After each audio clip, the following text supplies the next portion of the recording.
Oi, pessoal. Provérbios, capítulo 26. Firmes? Vamos continuar no nosso propósito? Versículo 2. Como o pássaro que foge e como a andorinha no seu voo, assim a maldição sem motivo não se cumpre. Ou numa outra tradução, a maldição sem causa não se cumpre. O que quer dizer isso? Que nós não devemos temer a maldição. Porque assim como um pássaro que sai voando, ela vai, da boca da pessoa ou do que for, vai sair e não vai ter pé, não vai ter nada fixo, não vai ter como ela pegar, vamos dizer assim. As pessoas, fulano me amaldiçoou.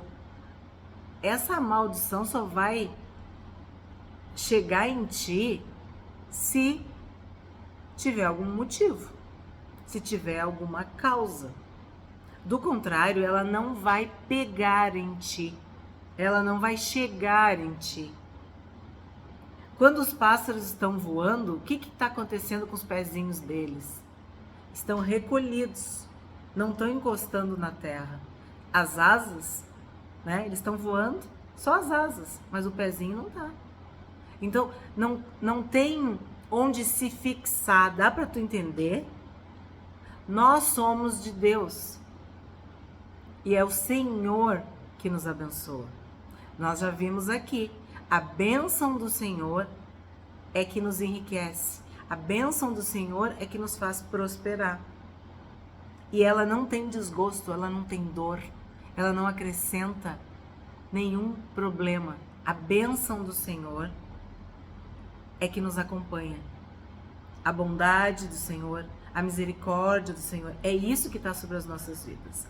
Agora tem o outro lado, que o texto diz, sem causa, sem motivo. Mas e se eu der motivo? E se houver uma causa?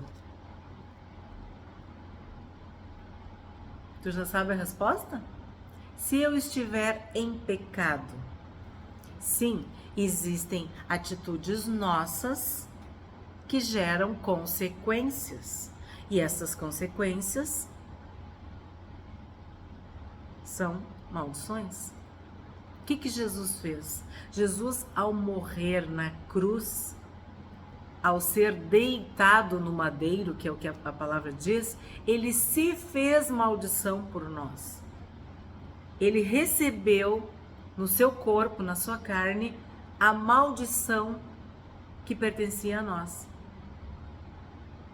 pelos nossos erros, delitos e pecados. Então, a partir do momento que toda essa maldição foi colocada sobre Jesus, eu estou livre da maldição. Mas, se eu pecar, se eu me desviar, se eu agir de uma forma que fere a lei de Deus, sim, eu estarei sujeita à maldição.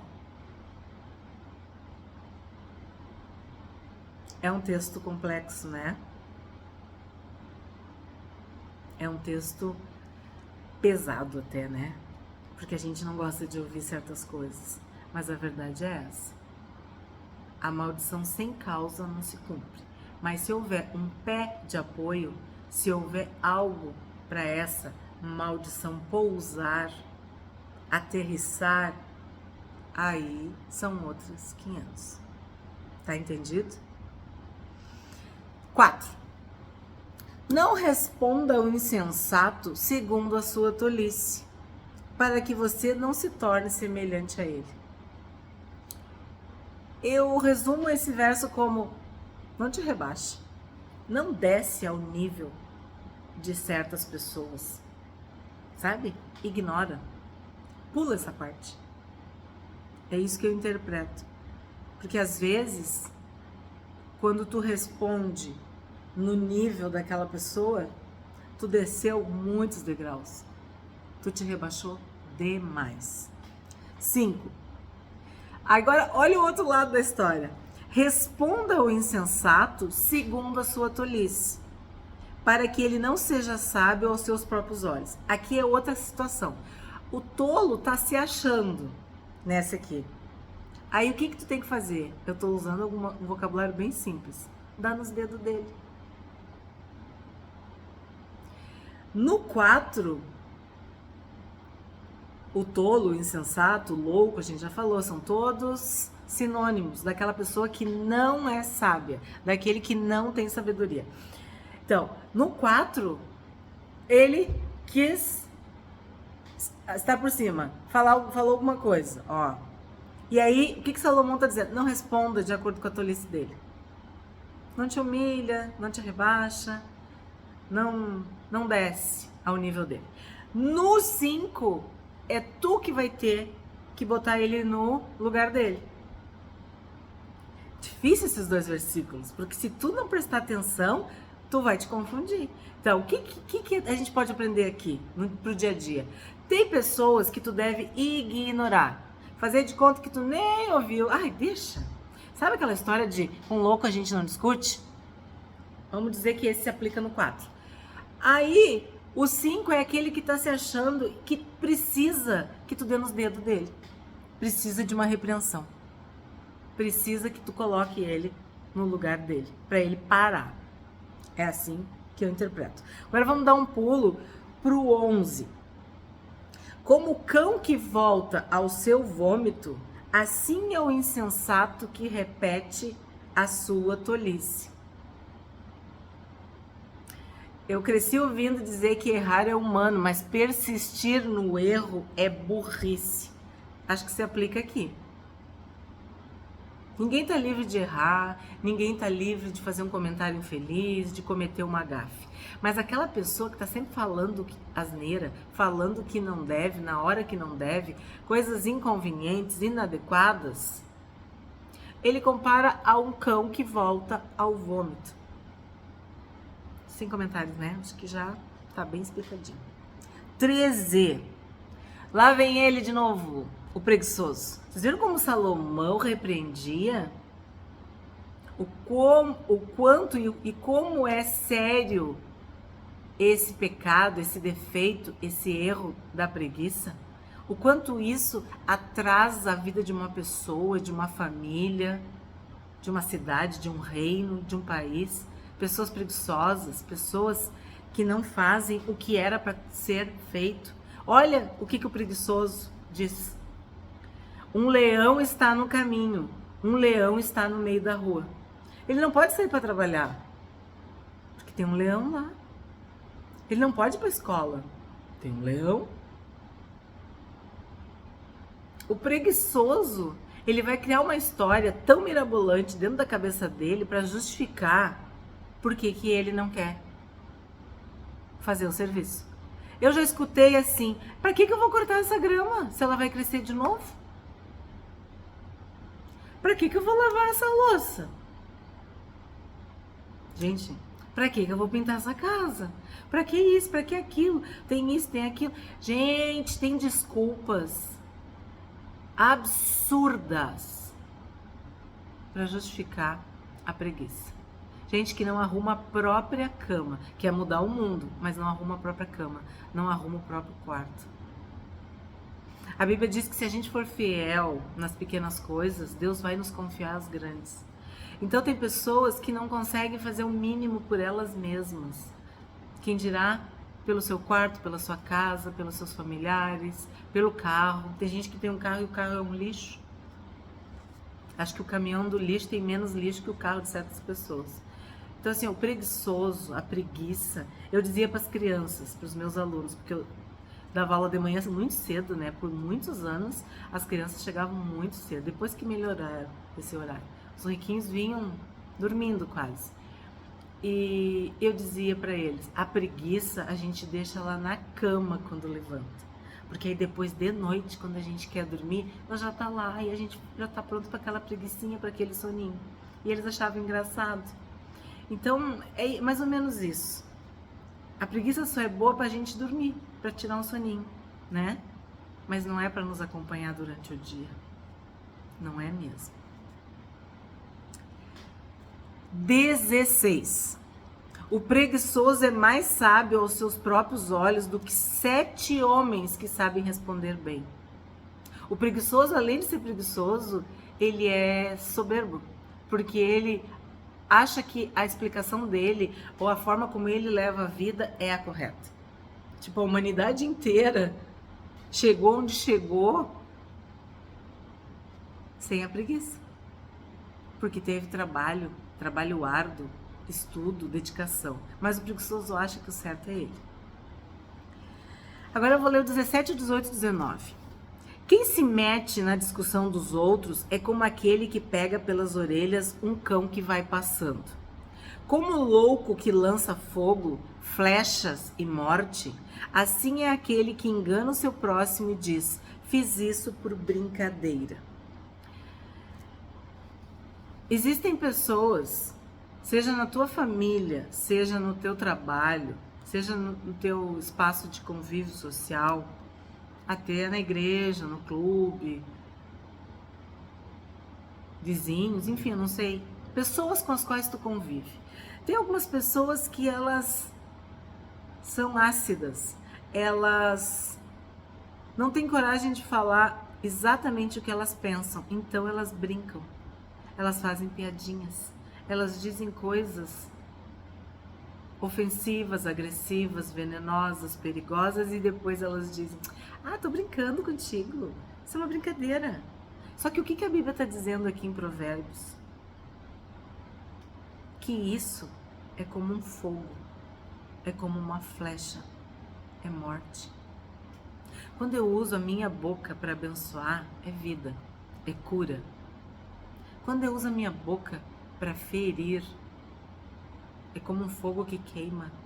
E quem já foi queimado sabe que mesmo depois que tu apaga o fogo, a pele ainda fica queimando. Lá por dentro tu ainda sente aquela dor, né? Lateja. Então tem palavras que queimam como fogo. Flecha. É algo que vai ali, ó, naquele lugar, no alvo, naquele ponto e machuca. E morte não precisa explicar, né? Já falamos aqui também.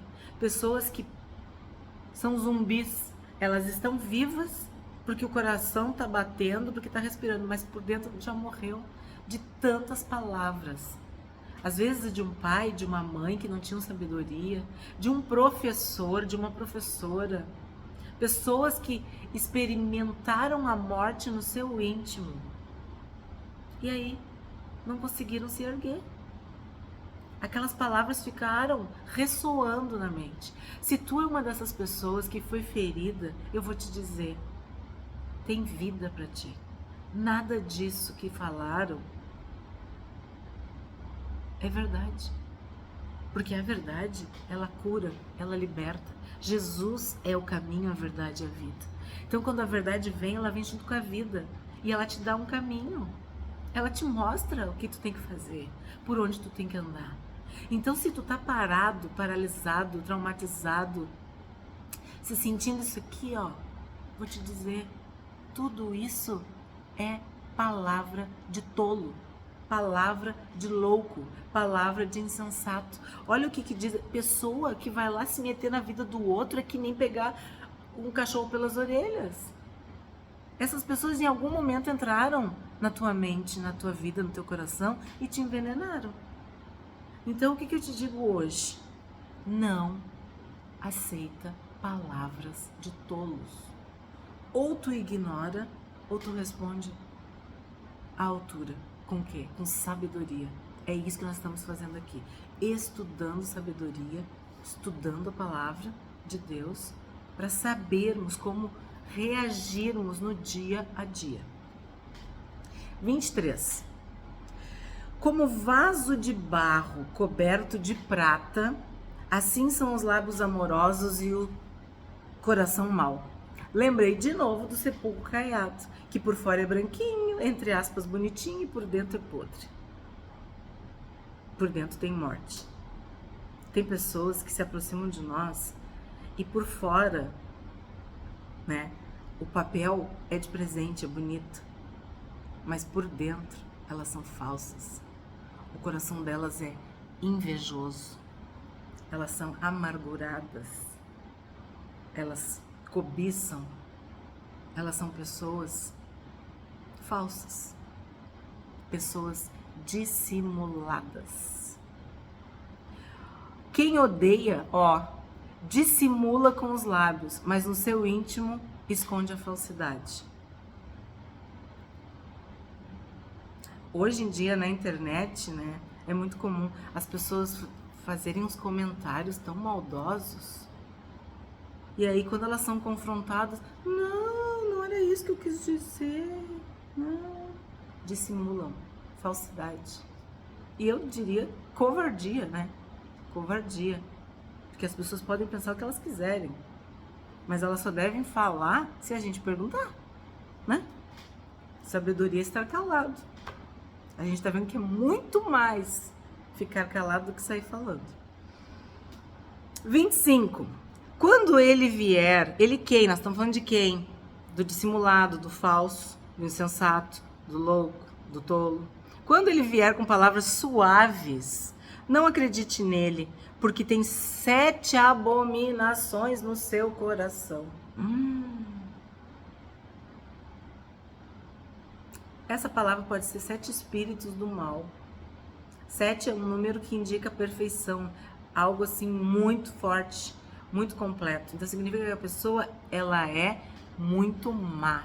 Cuidado com aquelas pessoas de fala mansa, sabe? Suavidade. Às vezes é simplesmente um personagem. Não confia nesse tipo de gente. 27. Quem abre uma cova acaba caindo nela, e a pedra rolará sobre quem a pôs em movimento.